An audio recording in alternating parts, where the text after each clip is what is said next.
hard diskimin şurasında 4 vida var. Vidaları alıyorum.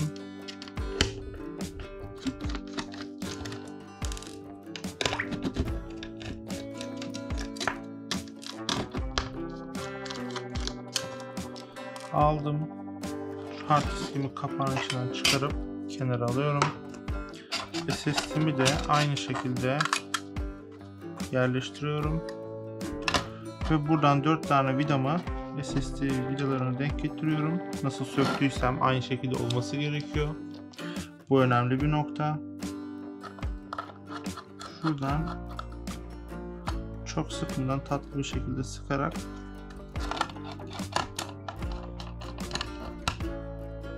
burası tamam. Şimdi diğer vidalarımı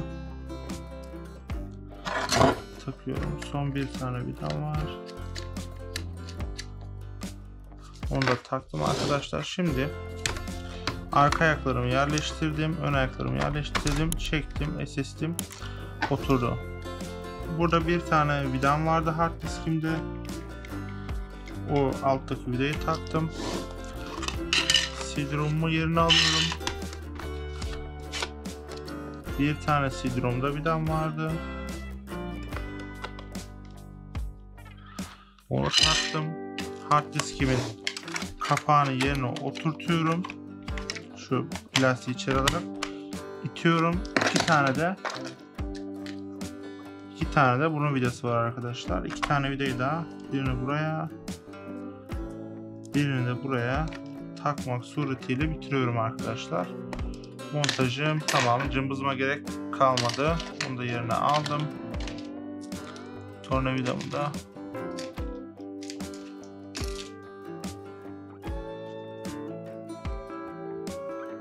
tornavidamı yerine koyalım. Bataryamı şu şekilde doğru bir şekilde yerine oturtup kilidini kilitledim arkadaşlar. Şimdi bilgisayarımı çeviriyorum ve açıyorum. Acaba çalışacak mı?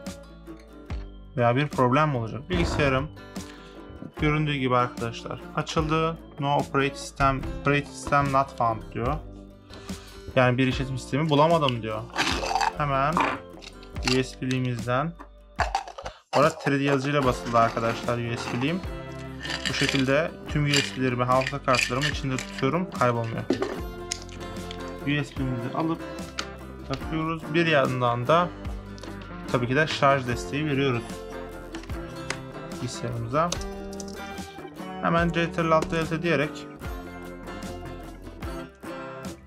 F2'den BIOS'a geliyoruz arkadaşlar. Bundan sonra format atma videosu olacak. Format atma aşamasına geçeceğiz. Hard diskimizi 240 olarak, size de göstereyim, 240 olarak görmüş olduk arkadaşlar. Bundan sonra ben format atma aşamasına geçeceğim arkadaşlar bu bilgisayarda. SSD transferimiz tamamlandı. Formatını atıp Windows 10 yapacağız. Tüm driverlarını, her şeyini yükleyip teslim edip müşterimize göndereceğiz arkadaşlar. SSD upgrade'imiz bu kadardı. Çıkan hard diskimiz de arkadaşlar bir tane kutu alıp harici disk yapacağız. Müşterimizin isteği bu yöndeydi. Bu şekilde yapacağız. İzlediğiniz için teşekkür ederim. Tekrardan başka bir videoda görüşmek dileğiyle. Hoşça kalın, sağlıklı kalın arkadaşlar. Abone olmayı ve like atmayı lütfen unutmayın. Sizleri seviyorum. Hoşça kalın. Bay bay. Arkadaşlar merhaba. Bir önceki videoda SSD upgrade ettiğimiz bilgisayarımıza, şimdi arkadaşlar ekranı şu şekilde ben size iyi bir şekilde göstermeye çalışıyorum. Şimdi F2 bilgisayar açılırken F2'ye bastık arkadaşlar, bu bilgisayar format atacağız. Öncelikle bot menüden eski bir BIOS sürümü var üzerinde. Çok fazla hareket edemiyorum mesela bakıldığı zaman. Network disabled diyor. Internal device, harici disk, sonra harici hard disk diyor. Harici hard diski F5'e basarak öne alıp buradan ayarları save change deyip kaydedip yes deyip ardından exit diyorum. Eski bir BIOS var belli. Belki bot menü falan vardır, bilmiyorum. Şu an deniyorum. Bakalım Windows'umuz gelecek mi? Büyük ihtimalle şu an USB'mizi okudu. Windows logosu geldi gitti arkadaşlar. Bakalım gelecek mi? Ben de çayımdan bir yudum alayım.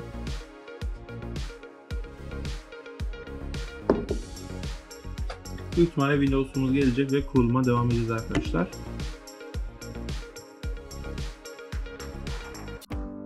Fanımız dönüyor ve ısınmaya da başladı aslında. Güzel bir şekilde şu an ısındı, soğutuyor. Tabii i5 olduğu için büyük ihtimalle eski nesillerden 3. nesil olabilir.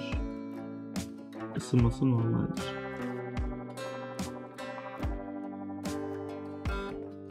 Evet, ekranım çizik çizik geldi. Büyük ihtimalle bir uyumsuzluk söz konusu. Windows'un sürümüyle ilgili olduğunu düşünüyorum. Evet, sanırım bir şey değişmiyor arkadaşlar. USB'yi alıyorum ben. USB MBR olarak USB tekrar Windows'unu programlayıp geri geleceğim. Büyük ihtimalle USB UEFI olduğundan anakart desteği büyük ihtimalle yok. Ben tekrardan USB'mi kurup geliyorum. Evet arkadaşlar, USB'yi UEFI değil de GSM olarak, UEFI desteklemeyen BIOS olarak sıfırdan Rufus'la kurulumunu gerçekleştirdim. Bununla alakalı kurulumu bilmeyenler YouTube kanalımda Windows 10 veya 11 Rufus'la format USB'si hazırlamak diye bir video var YouTube kanalımda. Ona bakarak nasıl kurulduğunu görebilirsiniz arkadaşlar. GSM olarak UEFI olmadan USB'mi taktım ve ekranım açıldı. İleri diyorum. Şimdi yükle diyorum.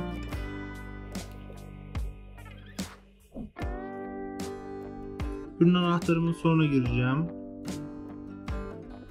Windows 10 Pro kurulumu yapacağım.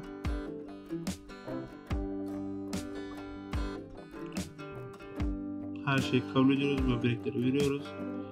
Diskim geldi arkadaşlar. Bölmeden direkt SSD'mi komple format atacağım. Komple Windows yükleyeceğim. SSD'mi burada seçtim. İleri diyorum. Ve kurulumum başladı arkadaşlar. Şimdi kurulumun bitmesini bekleyelim. Evet arkadaşlar, formatımız tamamlandı. Son aşamaya geçiyoruz. Evet arkadaşlar.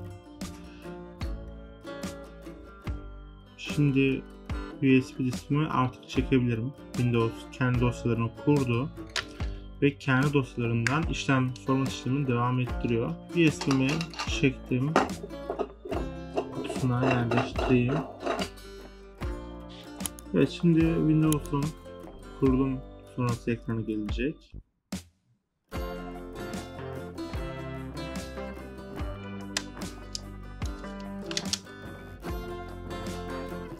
Evet, Türkiye'ye devam edelim. Klavyeyi atla diyorum direkt. Wi-Fi bağlantım olmadığını söylüyorum. Sınırlı kuruluma devam ediyorum. Yerel hesap oluşturacağım. İsmini de PC yazalım. Parolayı boş geçiyorum.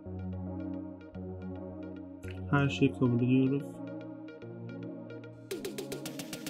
Ve Windows'un son kurulum aşamasına gelmiş bulunuyoruz.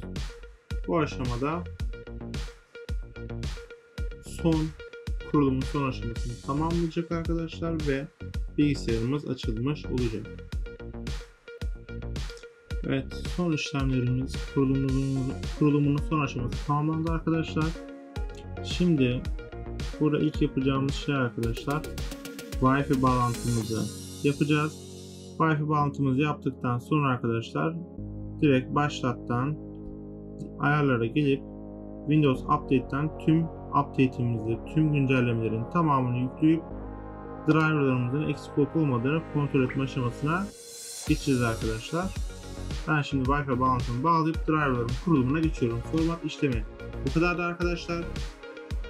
İzlediğiniz için teşekkürler. Lütfen kanala abone olmayı, beğenmeyi ve takıldığınız yerlerde yorum yapmayı esirgemeyin. Tekrardan başka bir videoda görüşmek dileğiyle. Sevgilerle ben Mesut. Hoşça kalın arkadaşlar.